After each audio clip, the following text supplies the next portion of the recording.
What's up, everyone? It's Fuzzy. Welcome back to yet another MLB recap. We have a lot to talk about today, including a perfect game in the Twins versus the Royals, but it wasn't a traditional perfect game, the one that you're thinking of, but I'll explain later. Steve and Kwan channeled his inner Barry Bonds yesterday. He went crazy against the poor White Sox. The Angels, they also went crazy, and fans are now starting to wonder if a certain someone being gone is actually helping the team. This rookie on the Rockies hit one of the wilder extra base celebrations I've ever seen, and also we saw a Marcell Ozuna doppelganger lookalike in Atlanta, and then the actual Marcell Ozuna did his thing. So we'll talk about all of that and more in today's recap, and don't forget that recap is brought to you by SeatGeek. If you're going to any baseball games or concerts, please save yourself 20 bucks off using code Fuzzy. And also, if you're into fantasy baseball or any sort of fantasy sport and you think that you know ball, put your ball knowledge to the test on Underdog Fantasy. All you got to do is download it using code Fuzzy. They have these things called pick'ems. All you have to do is choose higher or lower. That's it. So download Underdog Fantasy today using code Fuzzy and you get a free pick'em. So before we talk about whether or not the Angels should throw in the towel when it comes to Anthony Rendon and just kind of close that chapter, I got to show Spencer Strider tearing it up in AAA. He just had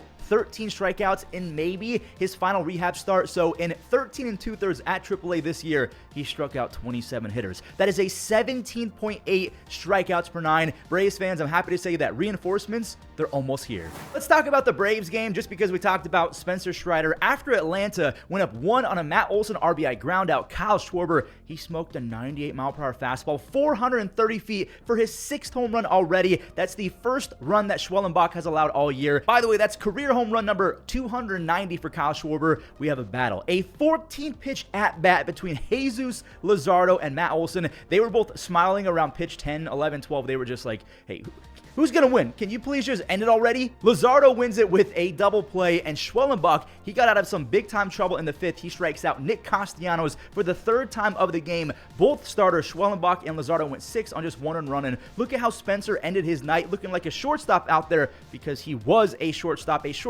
turned starting pitcher. By the way, fun fact from Fuzzy, Alec Boehm has been the slowest person in baseball this year, which is crazy. This game got delayed by 2.5, 3 hours. Blooper, he's out there trying to fight it off. Now, when it finally ended, the cameras, they were trying to have some fun. They saw a Marcell Ozuna lookalike, and he got a lot of action. Then he caught a foul ball because, of course, he did. We're in the 11th inning. Johan Rojas, he took a bases-loaded walk, only to have Austin Riley tie it right back up with a rocket double to score Ozzy Albies.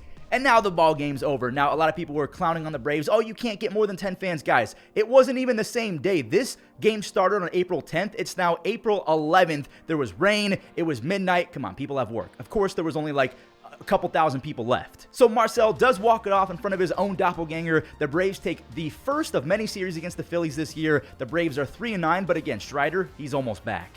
One more game to talk about before we get into the Angels game. Chris Bassitt has been one of the best starting pitchers to begin 2025, and Walker Buehler, he just turned in his best Red Sox start by far. They both went 5 scoreless with a bunch of strikeouts. Bregman, he finally got to Chris Bassitt, just an absolute masterclass of getting your hands inside the baseball and getting that barrel through the zone. Walker Buehler tried to go 7. He got pulled after allowing a few base runners to start the 7th, so this run is credited to him, and moments later, disaster struck. Instead of an inning-ending double play, that is a go-ahead error, and it was kind of a quick panic flip from Campbell, who maybe should have stepped on the bag, and then Story tried to make a crazy jump throw. It gets away, and Miles Straw, he scores easy. More bad baseball. A wild pitch ties it, but the Jays, this is a rule that I was completely unfamiliar with. Maybe I'm a bad baseball fan, but I didn't know that if there's a wild pitch and then it hits the batter without the batter swinging, it's considered a hit by pitch. So the Blue Jays, they were arguing that it was a wild pitch and that it might have grazed Casas, so they wanted a bases loaded opportunity. Instead, it's confirmed that Casas was not hit, so that's a go-ahead wild pitch. Skipping to the 10th, Jarren Duran, he tied it again after Springer lifted a sac fly in the top of the 10th. Story, he dribbled it to the Platinum Glover, and Andres dropped it, but he still got an out, so it's a walk-off RBI ground out for Trevor Story. That was weird. All right, time to talk about the Anthony Rendon-less Angels being 8-4 after embarrassing the Rays in their own ballpark, even though it's not their own ballpark. You guys know what I mean. Taylor Ward now has back-to-back games with the home run. He had 2 in this one. Joe, that ball went way out. 108 off the bat. And there's Taylor Ward again. This one went even further than that Joe Adell nuke. Rengifo, he got on for the fish, and you're about to see a home run that should probably not exist. He hit that baseball 320 feet. That is not a mistake. It's only gone in 1 of 30 ballparks. No, not even Yankee Stadium, not Fenway. That was Trout's shortest career home run by 24 feet. Joe, his second of the inning, a 3-run tank this time. Joe Adell, please figure it out this year. Mike, he makes it 3 Halos hitters to have 2 home runs in 1 game. Trouty, he's putting up prime Joey Gallo stats. Like, we're talking Rangers Joey Gallo, because Trout, since last year, is only batting .216, which is crazy. But he has 15 home runs and a 144 OPS plus and 151 at-bats. So that's 1 home run every 10 at-bats, which is mythical. So even at Trout's worst, he's still an all-star and an elite hitter. I know a lot of old-school baseball fans are going to say elite hitter and .216 batting average does not go hand in hand, but I mean, the OPS plus is 44% better than average, so he's elite. And now we got to talk about a storyline, a narrative that is popping up all over social media. Anthony Rendon obviously is going to be missing all of 2025 with a hip thing, and the Angels are now 8-4, and this is without Zach Neto, who went crazy last year. Fans are posing the question that maybe the Angels are playing better because Rendon is not in the clubhouse. Maybe that's not fair, but multiple guys have come out and said that Rendon does not care about baseball. He's just really, really good at it, or at least he used to be. Also, Rendon, he can get petty with reporters and kind of muddy up the clubhouse in terms of just vibes. Now, I haven't seen the Angels play this well in years. Is it time to move on and completely turn the page and just have addition by subtraction? Is that the case with Anthony Rendon? The fact that he's now become a full-blown distraction and a clubhouse kind of war? I don't know how else to say it other than a lot of fans were like, yeah, do not bring Anthony Rendon back because it'll only spell bad things for this squad. So the Angels, they're 8-4. What should they do with Rendon? You guys are about to hear some of the most insane home and away splits I've ever seen in my life. So Brenton Doyle, he is prime Mike Trout at Coors Field, and he's Yankees Joey Gallo on the road. So it's 1-0 after his 3rd home run. Colorado, they kept on teeing off. But real quick, I got to show Ryan Feltner doing a fantastic job to strand a bunch of runners. He had back-to-back strikeouts to escape that bases loaded jam. Brenton's back at it. The Rockies, they steal their lead back with an RBI up the middle, and they erupted later in the game. Yes, Milwaukee did tie it again, but Tolia and Doyle, they caught some barrels. They teamed up for 4 RBIs, 1 for Tolia, and then a bases clearing double for Brenton Doyle. So give him a massive 5 RBI game. Zach Veen, the rookie, he laced what I thought was a home run. That's his first career extra base hit and RBI. Just a wild celebration, if you ask me. You guys can put 2 and 2 together on that one. The Rockies win big, but check this out. Since last year, 2024, Brenton Doyle is hitting .317 with a .922 OPS in 79 games at Coors Field. So that's at home. So he's basically prime Mike Trout. On the road, he's batting .213 with a .631 OPS in 82 road games. Those are some of the most cavernous home and away splits I've ever seen in my life. Coming up next, we have a super easy game to recap. The Guardians, they won again as Manzardo.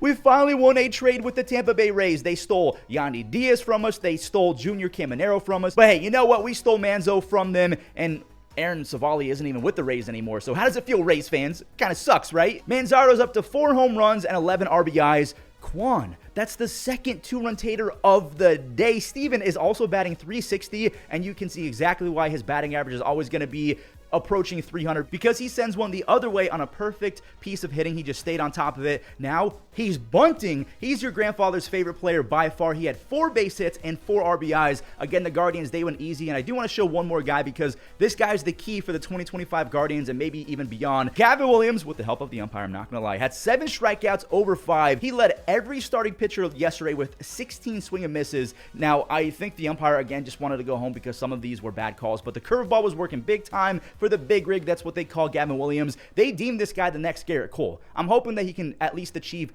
85% of prime Garrett Cole. That would be disgusting. So we did have a perfect game in this next one. Kind of. I'll explain in a second. Clearly, it's not a traditional perfect game because Bobby's on and Vinny Pasquantino blooped it. Salvador Perez sees watermelons instead of baseballs when he's facing Bailey Ober. I think he's batting like .380 versus that guy. Ty put the tie in Ty France. Back-to-back days with a long ball for the former, I think, Red, and then before that, obviously he was with the Mariners, but was he...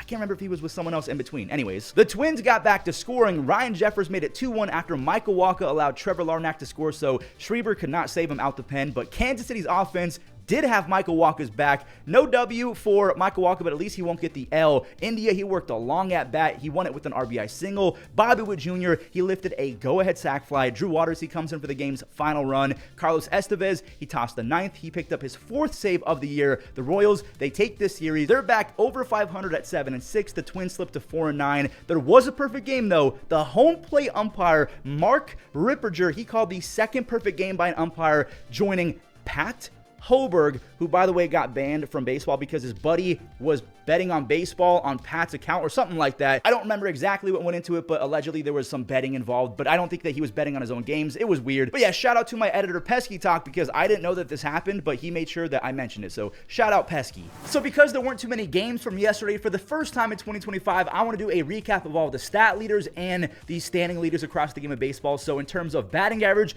George Springer is ahead by a lot. A .429 batting average. Then you have Jacob Wilson, who just refuses to get out. Paul Goldschmidt is batting .383. I did not know that. Jackson, then Brendan Donovan. Pitching leaders, Justin Steele has been terrible this year, but he somehow has 3 wins. That's how good the Cubs lineup is. Then you have Shota, another Cubs guy. Jose Soriano, who's been breaking out this year. I forgot to talk about Jose earlier in the game. He's been nasty. Actually, I'll show a little bit of Jose Soriano highlights as I'm talking about him right now because he deserves it. He was magical again. He's been so good since 2024. Also, Nick Lodolo has 2 Ws. Home runs, Aaron Judge, Kyle Schwarber, and Tyler Soderstrom are all tied at 6. Wilmer Flores and Mike Trout both have 5. There's a couple other guys who have 5 as well. ERA, you have Spencer Schwellenbach, who just gave up his first run. Then you have Ty Lord. He's pitching like Ty Lord McGill, Mr. Tyler McGill. You have Martin Perez, Mitchell Parker, and Nick Lodolo. RBIs, Aaron Judge has 20. And you have Teo, Tucker, and Jackson Chourio tied at 16. Pete Alonso, he's 100% opting out. He's got 15 already. Robert Suarez, he leads the pack with 6 saves.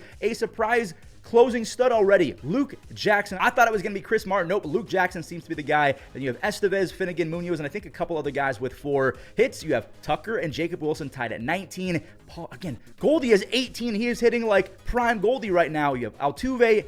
Look at all of these former Astro. And I think even further down, you have Bregman and Wilyer Abreu, who also are former Astros, which is crazy. For strikeouts, we have Wheeler, Gore, Luzardo, and Gilbert all tied at 25. So 2 Phillies tied for first place. Then you have Cole Reagans, who's disgusting. Stolen bases, O'Neal Cruz has 7. Manny Machado, what is this 22-year-old man? He's got 6. Then you have Nico, PCA, like the usual suspects. And then quality starts, Zach Eflin.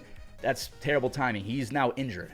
All right, let's take a look at these standings. So we have the Yankees at 7-5. They are tied with the Blue Jays at 8-6. Then you have the Red Sox, Rays, and Orioles. Again, the Orioles got to unplug and plug back in. They look broken right now. The Tigers, they're a half game up on the Royals. Then you have the Guardians, Twins, and White Sox. I think the Guardians have won 3 in a row. Thank you, White Sox, who have lost 8 games in a row. The Rangers, they are 9-4. They're a half game up on the Halos. The Angels are the only team in that division, by the way, with a positive run differential. They're 7-3 their last 10. Then you have the Astros, Mariners, and A's. To the National League we go. The Phillies and the Mets are tied in terms of record and run differential. They're plus 13. Then you have the Marlins, Nationals, and Braves, but the Braves are going to stack up a bunch of wins here soon. I can guarantee it. The Cubs, their offense is looking gross. They have a plus 28 run differential. They're 9-6. Then you have the Brewers, Cardinals, Pirates, and Reds. The Reds got to pick it up. And finally, the Padres, they are 10-3, leading the pack by a half game. The Giants are shocking everyone. They're 8-2 their last 10. The Dodgers, they're still 10-4. The Diamondbacks, they've won 2 games in a row. They lost 3 without Ketel Marte. Now they've won 2 in a row. And the Rockies, they're 3-9. They're going to be the worst team, but they're the only division in baseball talking about the